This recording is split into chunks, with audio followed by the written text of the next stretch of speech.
जिस तरह हम बात करते हैं जी रियल नंबर के अंदर कि 6 इज इक्वल टू 6 होगा, ठीक है। अब यहाँ पे लेट से मैं यहाँ पे एक कम्प्लेक्स नंबर लिखता हूँ z1 is equal to 3 plus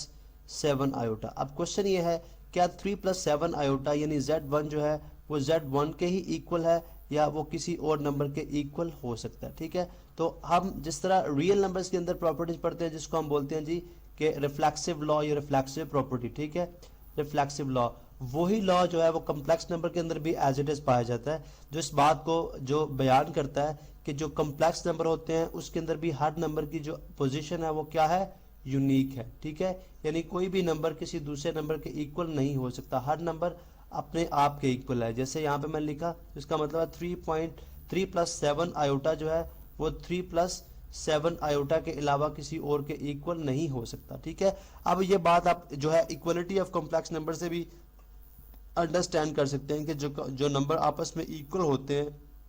वो सिर्फ इस बेस पे होते हैं कि जब उनका रियल पार्ट जो है वो रियल पार्ट के इक्वल हो और कम्प्लेक्स जो है वो कम्प्लेक्स पार्ट के इक्वल हो, तब वो आपस में इक्वल हो सकते हैं। तो अगर आप जो है वो रिफ्लेक्सिव प्रॉपर्टी या रिफ्लेक्सिव लॉ की बात करें तो ऑफ कोर्स इसके अंदर भी जो है रिफ्लेक्सिव लॉ कोई जो सेट है वो तभी होल्ड करता है जब z1 जो है ये दो एक नंबर जो है वो अपने आप के क्या हो जाए, इक्वल हो जाए, ठीक है। तो लिहाजा z1 जो है वो z1 के इक्वल होगा, z1 किसी और कम्प्लेक्स नंबर के इक्वल नहीं हो सकता। इसी तरह हम बात करते हैं सिमेट्रिक लॉ की, ठीक है। जिस तरह हमने जो है रिफ्लेक्सिव लॉ पढ़ा, अभी हम सिमेट्रिक लॉ की बात करते हैं जो कि इन रियल नंबर्स और इन कम्प्लेक्स नंबर एक तरह का बिहेवियर है उसका। Symmetric law according to complex number किस तरह से होगा कि अगर z1 जो है वो z2 के इक्वल है तो this is possible if and only if z2 जो है वो भी इक्वल हो z1 के, ठीक है, z1 के, ठीक है। यानी अगर हम यहाँ पे इसको एग्जाम्पलीफाई करें, एक न्यूमेरिकल एग्जाम्पल की फॉर्म में इसको स्टडी करें